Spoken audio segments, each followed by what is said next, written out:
Este año las paracas del sur soplan, ¿no?, de manera de repente inesperada para los gremios, para los empresarios, que como cada final de noviembre se traslada hasta este hermoso balneario para celebrar la conferencia anual de ejecutivos. Este año el lema era economía de mercado para todos, ¿no? Estábamos hablando pues de un tema evidentemente de inclusión, muy centrado en servicios, ¿no?, de calidad, de salud, de educación, cómo se puede hacer para, como se dice en el argot, apepear más, ¿no?, tener más APPs, reproducir el modelo de los Juegos Panamericanos, de la gestión de proyectos hacia más. Pero claro, evidentemente las revelaciones, particularmente de los aportes millonarios del gran capital a Keiko Fujimori, en parte pues han cambiado de planes, y hoy lo hemos visto en varias de las intervenciones que ahora vamos a comentar. Hace un par de días,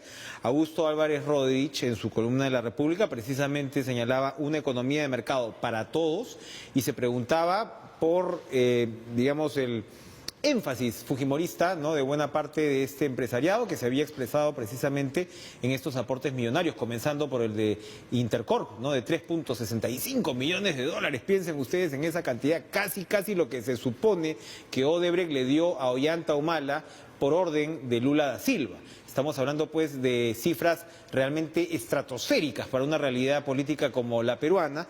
Y Álvarez Rodríguez decía pues que había cierta paradoja, porque entiendo yo, si es que de alguna manera hay esta vinculación entre el empresariado con el fujimorismo, resulta que el fujimorismo de los últimos años es sobre todo mercantilista en muchos casos, probablemente ni siquiera responde a esta economía de mercado o esta economía liberal que muchos identificaron en su momento con el primer modelo fujimorista, ¿no?, el de Alberto Fujimori. Así que, bueno, hoy María Isabel León de CONFIEP yo creo que ha ajustado un poquito este discurso y lo vamos a comentar precisamente con el autor de la columna, Augusto Álvarez Rodríguez, a quien le damos la bienvenida esta noche. Augusto, gracias por estar con nosotros. Hola Enrique, muy buenas noches.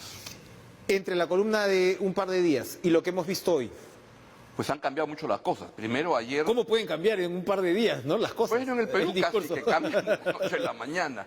Elena Conterno, presidenta de IPADE, mandó el primer misil ayer cuando dijo que rechazan esa forma de financiamiento, lo poco transparente, y ojalá que nunca más ocurra.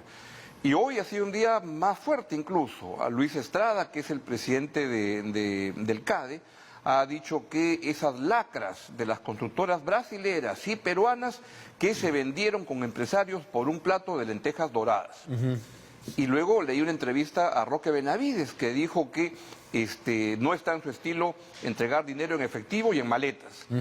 Y luego vino María Isabel León, que es la presidenta de CONFIEP, que el domingo había estado en una entrevista en Cuarto Poder como muy tímida y le cayeron pues un montón de críticas. La columna que menciona yo que la criticaba también por esa timidez, pero hoy día creo que fue un paso más allá, porque lo que hizo fue, parece que iba con una presentación sobre la ética y los códigos de ética y dijo no tengo ánimo para leerlo, y es más, condeno estas cosas, y le pidió a los empresarios, dijo que tenía 3.650.000 razones, millones de razones para pedir que esos empresarios den un paso al costado, lo cual era una obvia alusión a Dionisio Romero Pauletti. Lo que yo no entendí es un paso al costado, ¿de dónde? ¿Hacia dónde? ¿Del banco? No, del banco a otra empresa, el holding. O sea, no sé de dónde, porque no creo que le pida que se retire de su empresa, salvo que eso sea, creo que es un impromptu, nada más una arenga. Ahora, interesante que el sector empresarial haga un mea culpa, pero ahora hay que pasar de las frases interesantes a las acciones. Y creo que es una demanda por mejor gobierno corporativo,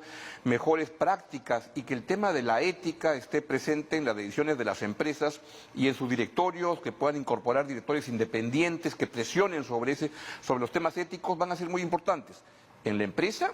Y mira, en todos lados. Claro, no les gusta a los empresarios ser criticados, ¿no? Usualmente, pero hay una reacción que tiene que ver sobre todo con lo que llamas esto de gobierno corporativo, de involucrar. Recordemos además que por más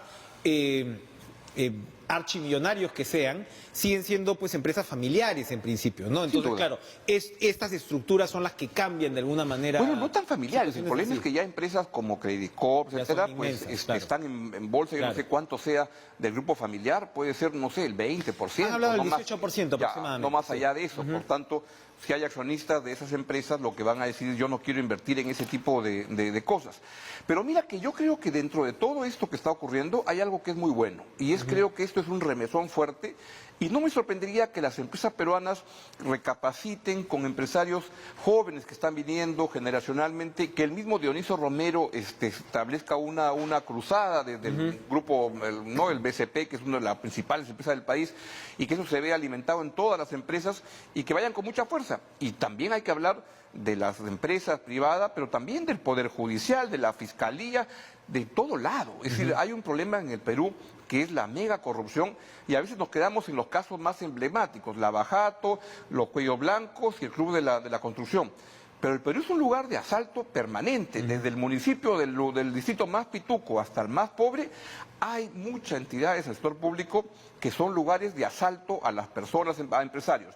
Pero también hay que rescatar que el sector público está muy lleno de gente muy valiosa, muy profesional, muy sana, y hay que encontrar toda esa gente que creo que es la mayor cantidad de burócratas, que es gente bien intencionada, y hay que apoyar para que eso sean las personas que vayan produciendo un cambio en el país. Con todo lo malo que pasa, a veces cuando tocas fondo es un buen momento para rebotar. Así es. Ahora, para cerrar esta parte, ¿por qué el empresario peruano suele ser tan fujimorista?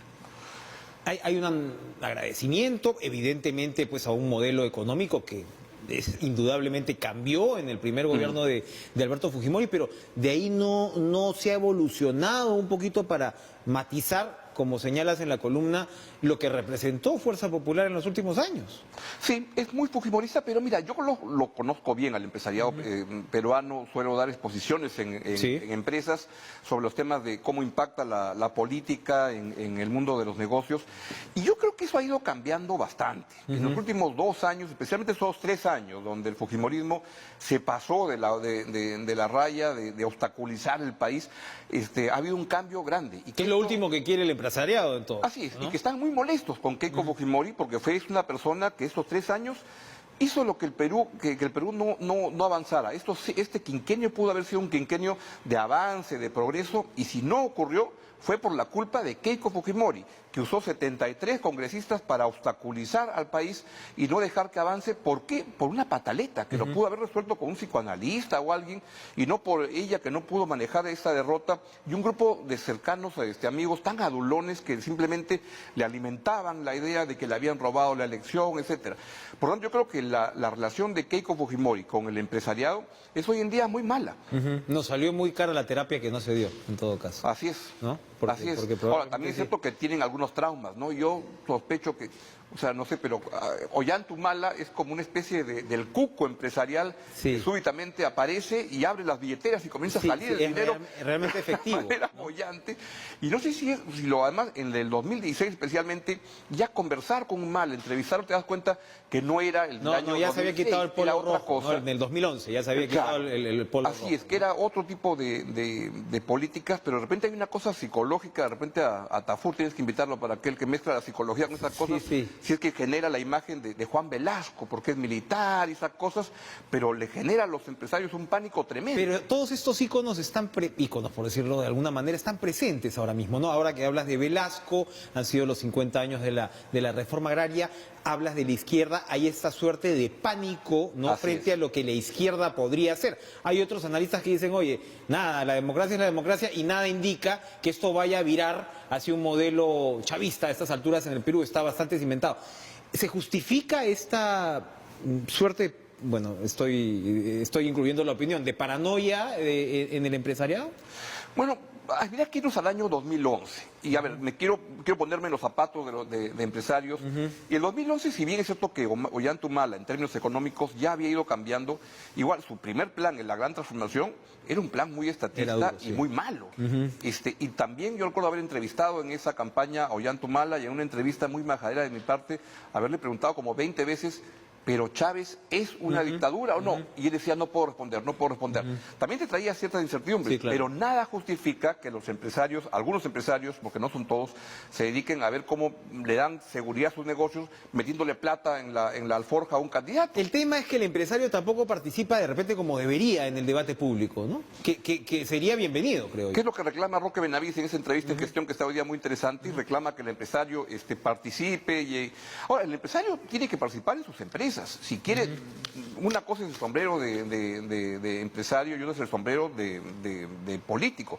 Porque lo que pasa acá no es solo que estabas pagándole a alguien para que ganara la campaña. Lo peor de todo es la sensación que te deja de que estabas comprando un candidato. Entonces, cuando el presidente Vizcarra dijo en su momento, y ahora sale mucho más claro, la señora Keiko Fujimori, en su primera reunión cumbre, ¿no? Yalta con Roosevelt fue a hablar con... ¿Qué fue lo que le dijo? Los octógonos. Exactamente. O sea, oye, ¿ese es el tema para el cual venías a conversar? ¿O eras lobista de alguien? Evidentemente ya más o menos nos han respondido esa parte. Y efectivamente, ¿no? O sea, yo recordaba que como señalas, la relación entre Vizcarra y Keiko se rompe a partir de los octógonos, es casi de no creerlo, ¿no? Claro.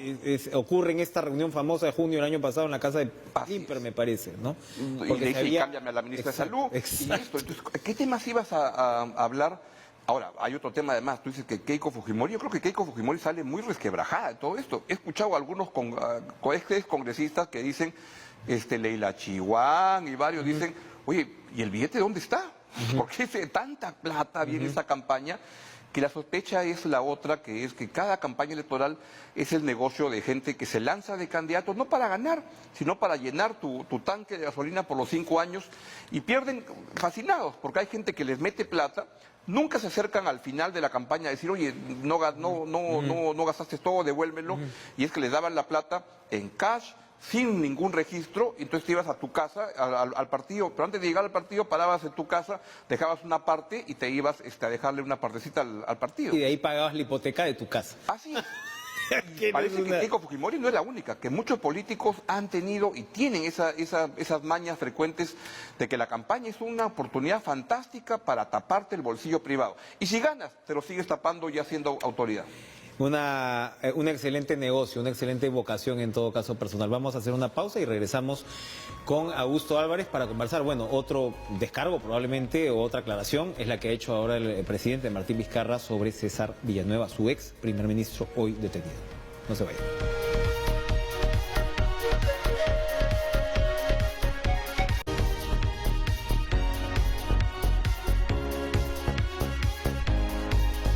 Augusto Álvarez Rodríguez, quien también ha declarado hoy, ha sido el presidente, estaba programado para mañana, pero fue hoy, ¿no?, a CADE, y ha declarado sobre la situación de César Villanueva. En resumen, lo que él ha dicho es que, bueno, que la justicia es para todos y que los hechos investigados a Villanueva pues son materia antes del gobierno. Pero ¿cómo queda? ¿Cómo esto puede afectar a Vizcarra, este escandaloso caso de César Villanueva? Lo de Villanueva es escandaloso, porque un presidente del Consejo de Ministros que parece, por toda la evidencia que hay, que era corrupto, y que no solo eso, que era bastante tonto, porque estaba negociando con los fiscales. Sentaba ahí en las bancas, ¿no? En la choza náutica, en el Bolívar, que se debe comer bien, pero se lo papearon por sonso, porque lo ampallan. Pero mira, ahora, yo no creo que el presidente Vizcarra haya estado en cualquier cosa de esto, ni que supiera. Se ha hablado de Vizcarra, ¿no? Pero es lamentable. Yo creo que no le llega a salpicar. Han pasado después de él ya dos premiers, ¿no? Creo que no. Y que la declaración de él hoy día en el CADE, pues está en caja de que todos los exfuncionarios, sean quien sean, deben ser procesados. Es lo que corresponde, ¿no? Sospecho que también debe ser una cosa como dolorosa para él, porque cuando un amigo, que parece que eran muy amigos, ¿no? Que lo eligió para que sea su premier, fue el operador político de la caída de PPK y donde él acaba siendo presidente de la República. Eso es lo que yo te quería preguntar. Ayer lo conversábamos con un congresista, pero probablemente tú vas a ser mucho más elocuente. ¿Qué le pasa a un político que sabe que tiene esto de Odebrecht y se lanza a la fabulosa aventura de tumbarse un presidente de la República bajo ese... Acusándolo de corrupto. En retrospectiva, lo de Kuczynski pues no es tan grave, porque es realmente un tráfico de influencias, ¿no? Dame una consultoría, ¿no? Pero esto, al menos la acusación, es un soborno, y luego de ahí termina, bueno, en lo que termina. Pero ¿hay una desconexión de la realidad para algunos políticos? La hay. Yo creo que la política tiene esta fascinación de que te tocan la marcha de banderas y te tocan la corneta cada vez que llegas, y es magnífico que sientes que estás en una especie de nube donde nunca te va a pasar nada y nunca tienes plan B por si te ampallan. Ningún político llega a tener plan B, ¿no? Mira, Montesinos había robado tanto y no tenía plan B. Exacto. Alberto Fujimori no tenía un plan B por si algo salía mal un día, aunque él sí lo tuvo, se escapó al Asia. Ambicionas con la perpetuidad, pues, ¿no? Es que nunca se va a acabar. Y nunca se va a dar, nunca. La experiencia te enseña que por supuesto que se acaba. Y acabas algunas veces muy mal, como están acabando la mayoría de presidentes en el Perú. Pero yo creo que lo de Villanueva no lo llega a salpicar al presidente Vizcarra. Es el signo de los tiempos, ¿no? Digamos, están cayendo por todas partes. Sospecho que el presidente Vizcarra también se cuida de no declarar fuerte o más allá contra alguien que ha trabajado contigo tan cercano y siempre hay confidencias que se hacen, que uno molesto puede querer revelar y lo trata con cuidado, ¿no? Pero no lo está resguardando, ni creo que tiene capacidad de resguardarlo judicialmente. Tiempos recios, como dice Vargas Llosa, y bueno, pero como también rescatando otra columna reciente de Augusto, están cayendo. En medio de todo están cayendo y ni siquiera pues en otros países se ha dado lo que se está viendo acá. Esperemos que el proceso nos lleve a un mejor Perú. Y que se aprenda, ¿no? Porque uno pensaba con tantas cosas que han pasado en el país y que los han ampallado, ya deberían aprender que tienen riesgo, pero acá siguen choreando como si nunca vieran lo que ha pasado en el camino. Pero yo creo que, mira, soy bien optimista. Creo que estas cosas por lo menos te vacunan por un tiempo para que esas cosas no ocurran. Por lo menos por un tiempo. Gracias, Augusto Álvarez, por acompañarnos. A ti, un gusto. Esta noche vamos a ir a una pausa y regresamos con un enlace desde CADE. No se vayan.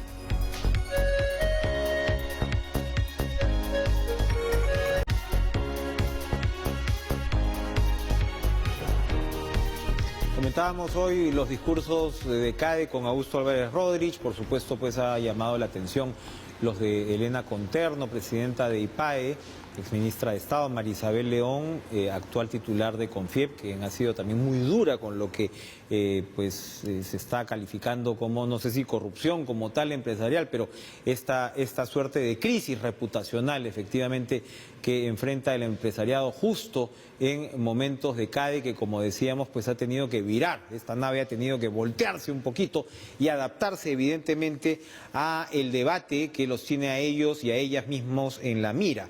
Vamos a enlazarnos con Cayetana Aljovín, presidenta de la Sociedad Nacional de Pesquería, por supuesto, exministra de Estado, a quien le damos la bienvenida. Y le preguntamos sobre cómo, Cayetana, buenas noches, gracias por acompañarnos, cómo afronta, crees... Buenas noches, ¿qué tal? ¿Cómo estás? ¿Cómo estás? ¿Cómo afronta el empresariado, el gremio, un momento como este? Y si hay correctivos que aplicar y si realmente pues podrían darse. A ver, yo creo, Enrique, que tenemos una oportunidad, ¿no? Tú mismo lo has mencionado, en este CADE la agenda está marcada por los temas que han sucedido la semana pasada y lo que nos lleva es a una reflexión profunda de lo que tiene que ser la relación entre la política y el empresariado, entre el financiamiento de una campaña electoral, de un partido político, de un candidato y el empresariado. Lo que se exige es transparencia. ¿Dónde está la diferencia, digamos, y por eso creo que tenemos... Sí. Dale. Lo que pasa es que el retorno es medio complicado. Ya.